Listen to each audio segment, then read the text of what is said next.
खाली इसलिए नहीं है कि हम सरकार बनाना चाहते हैं, पावर में आना चाहते हैं, पावर कभी हमारा गोल नहीं है, बल्कि हम चाहते हैं कि हम जो जम्मू कश्मीर का के जो मुश्किल आता है, जो मुद्दे हैं, जो मेन मुद्दा है, उसमें अपना रोल अदा कर सके, और यही हमारे इसमें जो है सबसे ज्यादा है। और जो जमात की मैं बात करूंगी, जो बैन जमात पे बैन है, उन जमात इस्लामी जिसके साथ ये अलग अलग मीटिंग करते हैं, उनको तरले करते हैं इलेक्शन में हिस्सा लो, वो इलेक्शन में हिस्सा ले, बहुत अच्छी बात है, पर हम उनका बैन हटाने के लिए भी हम कोशिश करेंगे कि उनके जो एसेट्स उन्होंने फ्रीज किए हैं, उन पे जो बैन लगाया गया है, उसको हटाने के लिए भी हम जद्दोजहद करेंगे।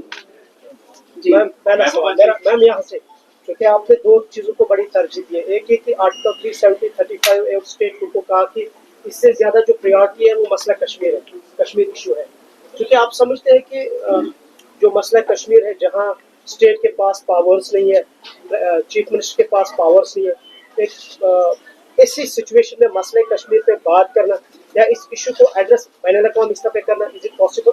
मैंने ये नहीं कहा कि 370 कुछ नहीं है, मैंने कहा 370 हटाने की वजह से मामला और कॉम्प्लिकेट हो गया है।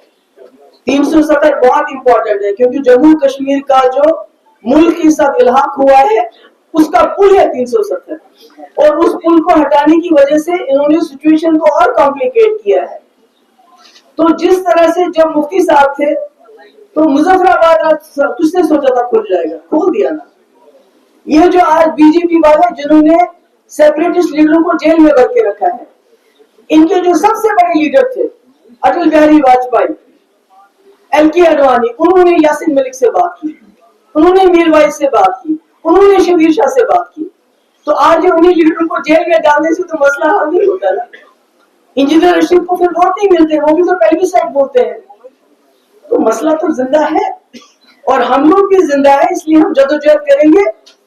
और जिस तरह हमने मुजफ्फराबाद रोड को, जिसको मैं आज होम मिनिस्टर को फिर एक बार रिक्वेस्ट करती हूँ, जो वहाँ कारोबार ठप हुआ है उसको दोबारा चालू कीजिए, बैंकिंग फैसिलिटी दे दीजिए, और जो लोग उस कारोबार से जुड़े हैं उनकी जिंदगी मुश्किल मत कर दीजिए टैक्स लगा लगा।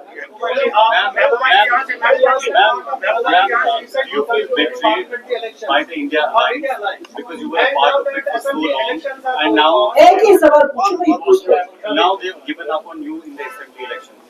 देखिए, मैंने पहले भी कहा, मेरे लिए ये इलेक्शन जो है या जो पॉलिटिकल जो हमारी जमात है, ये इलेक्शन स्टेटहुड और सीट शेयरिंग के लिए नहीं बनी है।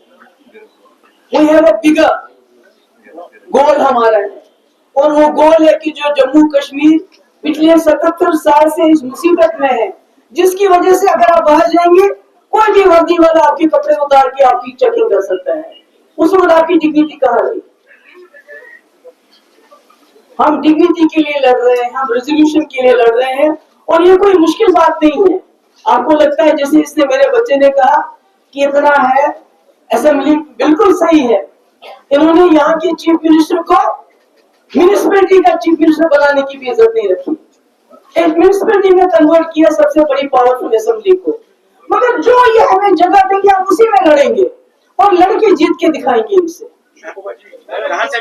एक सवाल है, 5 अगस्त 2019 के बाद आपकी वॉइस ये रही कि बीजेपी की पूरी ताकत आपकी पार्टी में जोड़ने में लगी। बिल्कुल, अब वही लीडर वापस आ रहे हैं। कितने? बीजेपी के हाथ में नहीं, हमारे तो हम तो सबको नहीं ले रहे हैं। We are being very choosy about that. अगर आपने देखा होगा तकरीबन 40 लीडर गए थे और 40 के 40 वापस आना चाहते हैं, मगर we are being very selective। जिन्होंने पीडीपी के एजेंडे के खिलाफ कभी बात नहीं की, और जिनके हमारे अपने लोग जो वहाँ काम कर रहे हैं, जो वो एग्री करते हैं, उसके बाद हम लेते हैं। बाकी यहाँ ओपन एंट्री किसी की नहीं है।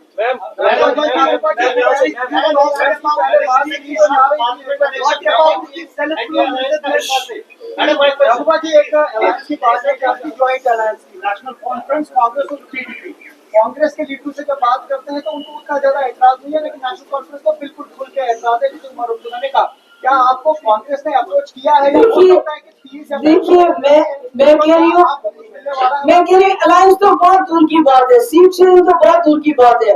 اگر کانگریس نیشنل کانفرنس ہمارے ایجنڈے کو اپنانے کے لیے تیار ہے کہ ریزولوشن آف کشمیر ضروری ہے, ٹاپ پریارٹی ہے, راستے کھولنا, باقی ہم بولیں گے ان کو آپ کی ساری سیٹیں لڑو, ہم آپ کے پیچھے پہ چلیں گے. بیکاز میرے لیے resolution of Kashmir problem is much more important then any thing else.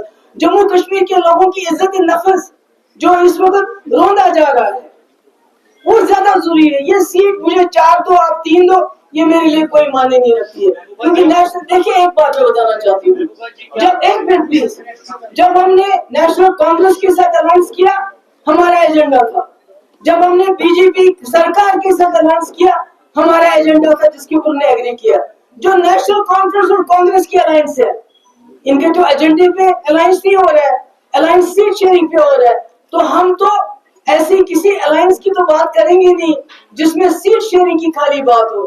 Alliance ہمارا ہونا چاہیے ایجنڈے کے اوپر, اور ہمارا ایجنڈا ہے جموں کشمیر کی سمسیا کا سمادھان, بے شک اس ملک کے آئین کے اندر ہو مگر سمادھان ہونا چاہیے. کیا پی ڈی پی آج کی ڈیٹ میں الیکشن پروسیس کو بے معنی سمجھتی ہے؟ نہیں, بالکل نہیں. ہر الیکشن ہمارے لیے ضروری, چاہے کارپوریشن کا ہو, پنچایت کا ہو, اسمبلی, کیونکہ یہ ہمارے لیے ایک راستہ ہے. جموں کشمیر کی مشکلات چاہے وہ ڈیولپمنٹ کی ہو, چاہے وہ امپلائمنٹ کی ہو, چاہے وہ ریزولوشن کی ہو, یہ ایک راستہ ہے. اس کو ہم غیر ضروری نہیں سمجھتے, امپورٹنٹ سمجھتے ہیں. 2014 میں BJP نے اپنا منشور جو ہے میں یہاں سے ایجنڈا تھا تو یہ جو میں نے باتیں کی یہ کیا ہے, یہ کیا ہے, اوپننگ آف روڈز کیا ہے, ٹرانسفر آف پاور پروجیکٹس کیا ہے, دونوں کشمیروں کے بیچ میں ملاپ کرنے کی وہ کیا ہے.